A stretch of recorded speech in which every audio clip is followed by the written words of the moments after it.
আমাদের prime minister Narendra Modi Norway গেছে, সেখানে আমাদের ভারত দেশের নাম রোশন করেছে, উজ্জ্বল করেছে। এই ভিডিওটা দেখো, তাহলে বুঝতে পারবা যে কতটা উজ্জ্বল করেছে দেশের নাম।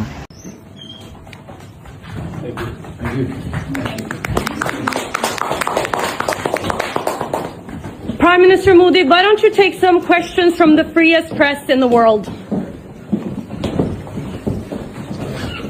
নরওয়ে ওয়ার্ল্ডের মধ্যে নাম্বার 1 প্রেস কনফারেন্স কান্ট্রি, আর আমাদের ইন্ডিয়া হলো 157 নম্বর বা 158 নম্বর, এরকমই হবে। তো সেখানকার একটা জার্নালিস্ট হেলেলিং তাকে জিজ্ঞাসা করে, আপনি প্রেস কনফারেন্স করেন না কেন, প্রশ্ন কেন নেই না? তারপরে মোদি কোনো কথা না বলে সোজাসুজি বেরিয়ে যায় এবং সেখানকার প্রাইম মিনিস্টার তার সঙ্গে বেরিয়ে যায়। পর সেখানকার প্রাইম মিনিস্টার এসে সেই প্রেসকে বলে, এটা আমাদের ইন্টারন্যাশনাল অপমান করা হয়েছে, নরওয়েকে ভালোভাবে অপমান করা হয়েছে, পুরোপুরি অপমান করেছে। এবং সেখানকার প্রেস হেয়ারিং এক্সও পোস্ট করে। এটা দেশে লাস্ট প্রেস কনফারেন্স করেছে ডক্টর মনমোহন সিং, 114টা।